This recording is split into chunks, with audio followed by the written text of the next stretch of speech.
I've seen you on YouTube, I add. It's so inspiring how you give all those company directors a hard time about their pay.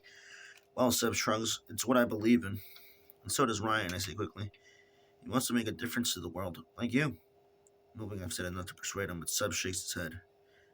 We're not the same. Maggie says that.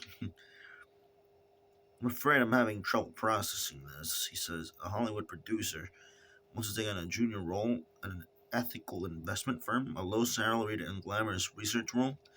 Excuse my skepticism, but he's not a Hollywood producer anymore.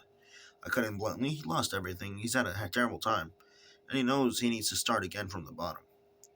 But he's willing to learn, to work, to roll his sleeves up and get his hands dirty. I mean, should he be punished because he's tried and failed?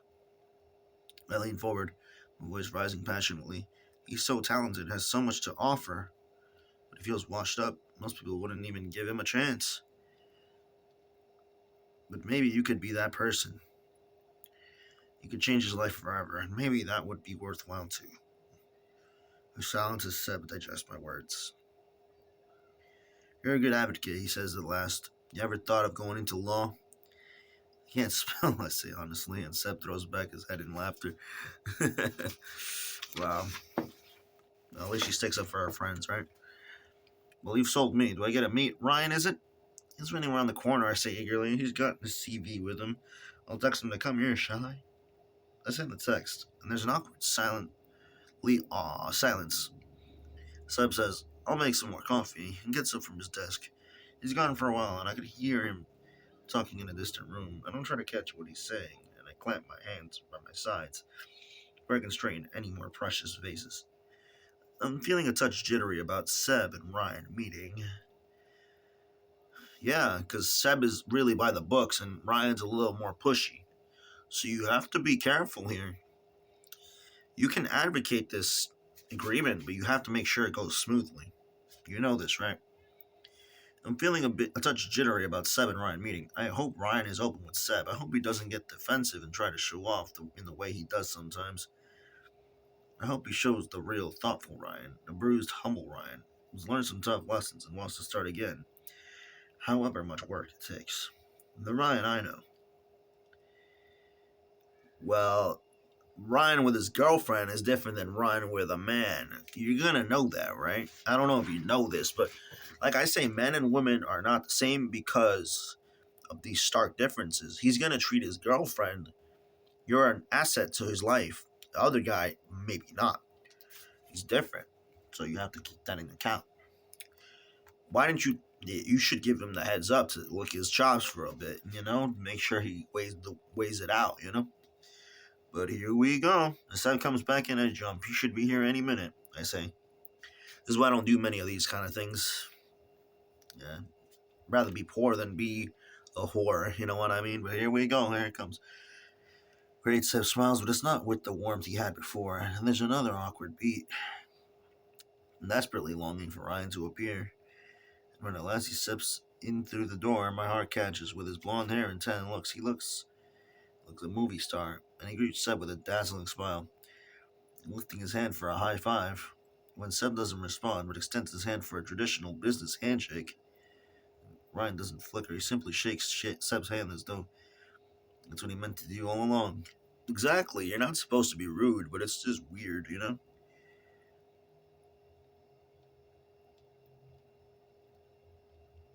She makes Ryan seem like a loser. This is what is weird about the setup. You know what I mean? It's like, what the fuck?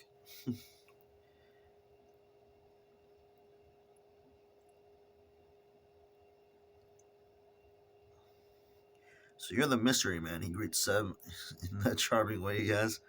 I might say the same of you, replies Seb pleasantly. I can see he's determined to be positive, and I feel a wave of gratitude toward him. Could have chucked me out, but here he is, giving Ryan a chance. Fixie tells me you're interested in our junior research role. Well, this is all down to Fixie? Ryan laughs, she saved your company or whatever, so I guess you owe her some serious payback.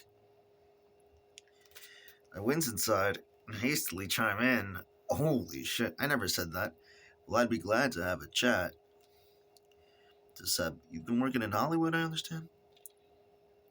Hollywood? Ryan winces. Have you ever been there? Don't. It's full of two-faced, double-crossing snakes. And this time a month ago, I was sitting in the Chateau Marmont. You know the Chateau Marmont? I don't, I'm afraid, says Seb politely. I can't help cringing. I wish Ryan wouldn't name drop. I mean, I understand that he's defensive and he can't help compensating, but he doesn't need to. I glance at Seb, hoping he'll understand that Ryan's just insecure. Maybe, but you're making him seem weird, and this is why weirdness gets in the way of our relationship with Pixie and Ryan. If you don't vouch for Ryan all the way and teach him how to behave himself in this situation, then how is he supposed to know who the fuck he's talking to? I mean, I don't, you know.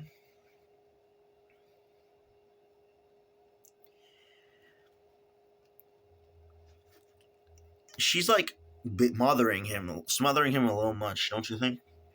He's just trying to be a man for his own self, you know? Well, it all fell into place, says Ryan. I understood my life just like that. He snaps his fingers. I was in the wrong city, wrong country, wrong career. I had two options: grind my way on or cut my losses.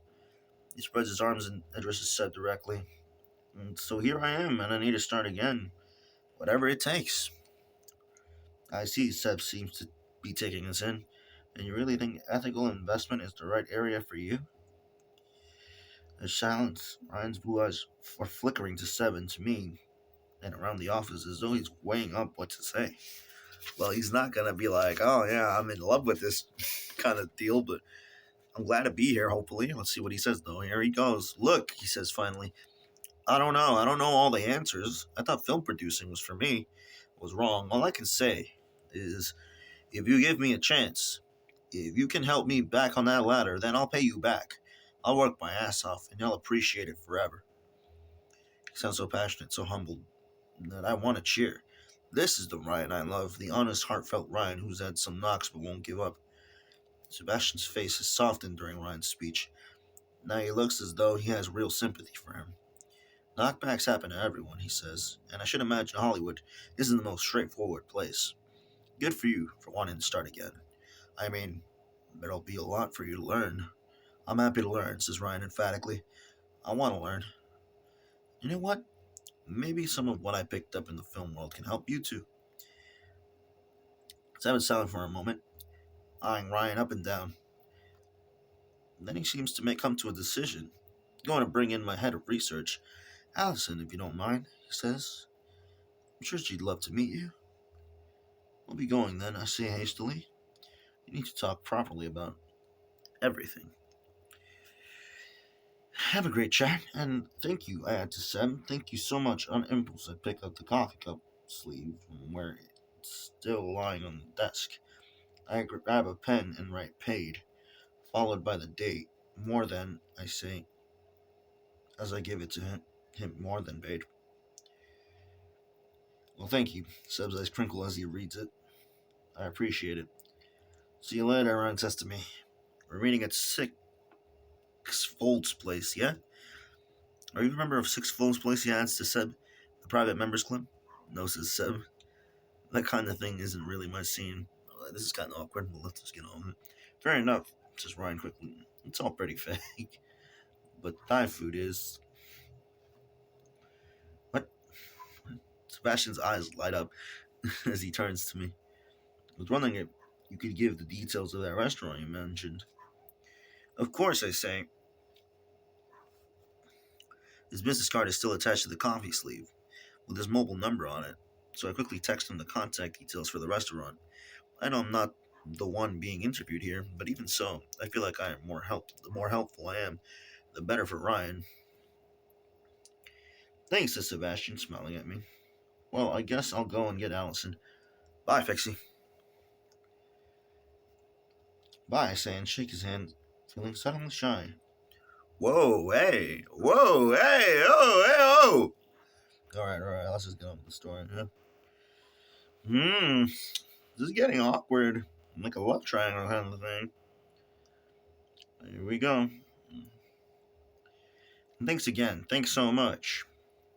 As Seb heads out of the room, I glance up at Ryan, feeling a burst of joy. He's got a job. He's staying in London. Well, it's not sure yet. He still has to talk to Allison. Who knows? He might get me too in the process. You did it, I whisper. You did it. He turns at me, glances around to check we're still alone, and pulls me in for a kiss. And I close my eyes for a moment, letting myself relax for the first time in days. No more worries. Ryan's here for good. It reminds me of Pam and Jim for some reason. It's super weird. But, whatever. And I don't want to be needy. I don't want to say, what does this mean for us? You're in the fucking office. Ask him later. In some pushy way before we even left the office. But on the other hand, what else did I make all this effort? So I guess things are different now, Avenger, for us. Now that you're staying. The cringe. The commitment cringe. But hey, it's part of the game, though. You do gotta commit to this girl eventually, now. Somehow. Let's see. I feel a beat of fear that Ryan will say, what do you mean? Or we need to talk. Or something else utterly crushing. But he doesn't. Instead, he gently cups my face with his hands, his eyes shining with an exhilaration that mirrors mine. I guess they are, Fixie, he says. I can hear that happiness in his voice, too. I guess they are.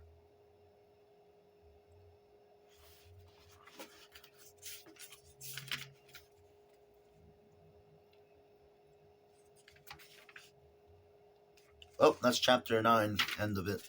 Well, it's getting dark now, so I can't read in the dark. I'll leave this for some other time. Peace.